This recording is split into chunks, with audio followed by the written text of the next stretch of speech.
clicked on this video for the title, which I'm sure that's why you clicked on it, I know what you're thinking. This girl is absolutely insane. She's lost her mind. What the actual... Welcome, my name is Hannah, and I'm so happy that you came to my YouTube channel. Let's get into what we're gonna be talking about today. So recently I did a 30-day gut restoration diet. You can go ahead and watch that video. It's the one right before this. A part of the diet was to eliminate caffeine. I had like so much anxiety about doing the diet because I was like, there is no freaking way your girl can give up caffeine for 30 days. But I did it. And now my passion is to just help other people who are obsessed with coffee get over their obsession and move the fuck on with their life. Totally kidding. But for real, I know exactly how it feels to feel like you're like controlled by this substance. Like this thing is literally your lifeline and you cannot imagine life without it. I get it, that was me. And I'm not gonna sit here and try to talk you out of drinking coffee altogether because I absolutely love coffee still, but there are so many benefits in taking breaks from it, from fasting from it, from just letting your body understand what life is like without this substance. In this video, I'm gonna be telling you guys about my personal experience with fasting from coffee and why fasting is such a powerful practice that I believe everyone should be incorporating into their lives at some point. So let's go ahead and dive on it. But before I did this gut restoration diet, I actually had been wanting to cut caffeine out or coffee out for quite some time, honestly. And I had tried a couple different times and honestly just failed miserably. I wasn't really putting my full effort into it. I was just thinking that this is something I should do. And I was attaching this like negativity to it. First thing that you need to do is instead of looking at it like, oh, I need to get rid of this thing because this thing is bad, look at it as I'm going to try something different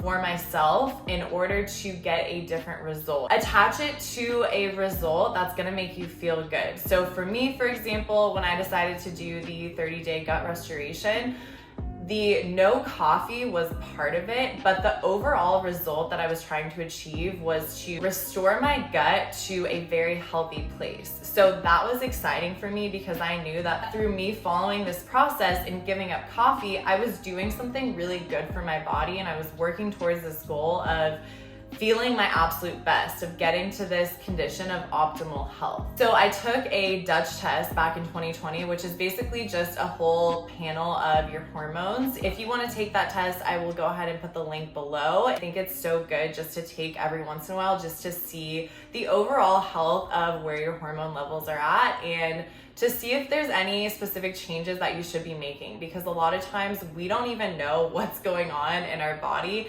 until we do tests like this and we're like, whoa, like this is way off. So the main area of like concern for my results from the Dutch test was my cortisol levels. They were just like not doing what they should be doing in a healthy individual, and it wasn't anything to be like crazy concerned about. It really affects, you know, just your energy through the day, your sleeping, stuff like that. Basically, the specialist recommended that I cut out coffee and take a break from it for a couple weeks. She's like, I get it, like I love coffee too, but I always cycle on and off of it just to make sure that my cortisol is in check and my hormone levels stay balanced. Because if you're constantly taking in this substance that's like affecting your cortisol and your hormone levels, then they're going to become out of whack over time. When you take breaks from it, you allow your hormones to kind of reset and you allow everything to become balanced again. Even then, I still was not in a place where I was really, really driven by a positive effect. I know I should do this, but like I don't really feel motivated to do it for any specific reason other than I should, right? Here we are, 2022. I still haven't been able to give up coffee because it just wasn't really a priority to me. It was always in the back of my mind, but I didn't have something that was strong enough to drive me to actually do it. When I learned about this gut restoration program, I was like, okay, this is the time, because one, I was excited about the result. Two, I had a game plan set out for me and a time span of how long this was going to last.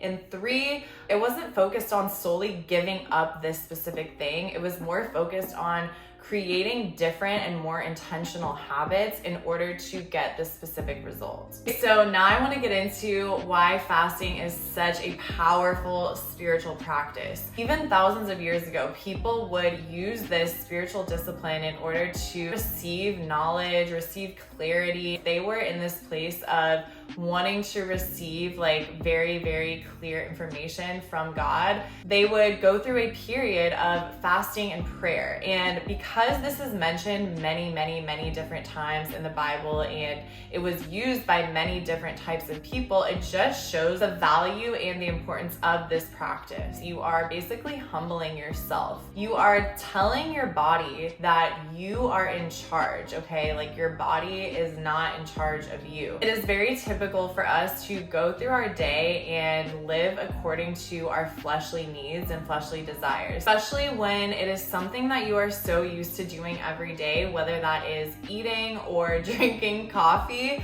That is such a habitual practice that a lot of times you are just doing it because your body is kind of telling you like, this is what I need. You wake up and you're like, your body's like, hey, I need that caffeine because that's what it's used to having every day. Your body likes to run on the same program. Once you take that away, your body kind of starts to freak out and it's like, wait a second, you didn't give me the thing that I usually get. Like, how am I supposed to function? When you continue to function, you're able to, one, like regain power and control over your body. And two, you start to uncover anything that was underneath those subconscious habitual practices that you might not have known that was there before. A lot of times we get so accustomed to specific habits that we don't realize we're actually using that thing, that substance, that food or coffee or whatever that thing is to distract ourselves from what we actually don't want to feel. And you're able to access a lot more clarity because you're not just focused on making sure that your body feels good. You are now focused on a much bigger picture because the feelings don't matter anymore. Like you're already at a place where you're like, okay, I don't necessarily feel the best. I feel uncomfortable. I feel vulnerable. Maybe you start to get a headache.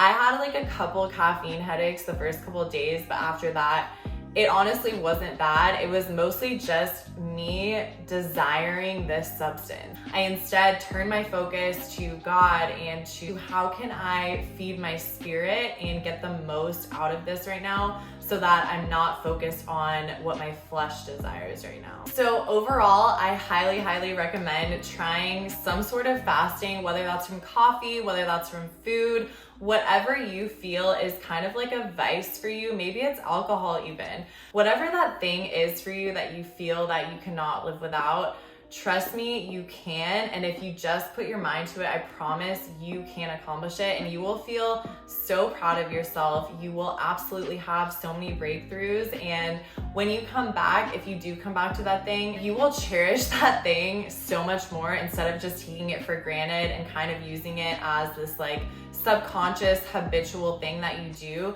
You will truly start to see the value of that thing and you will understand why you love it so much. I'm still drinking coffee, but I'm at a place where I know that I don't need it. I just desire it and that's okay. I'm like completely okay with that. But I also know that it doesn't have control over me. And if for some reason I didn't have access to coffee, like I wouldn't go into this fight or flight mode of like, holy shit, what do I do? I know that I'm able to really tap into my spirit and allow that to drive me instead of just constantly being driven by what my body desires. So I hope you enjoyed this video. I hope it was helpful for you.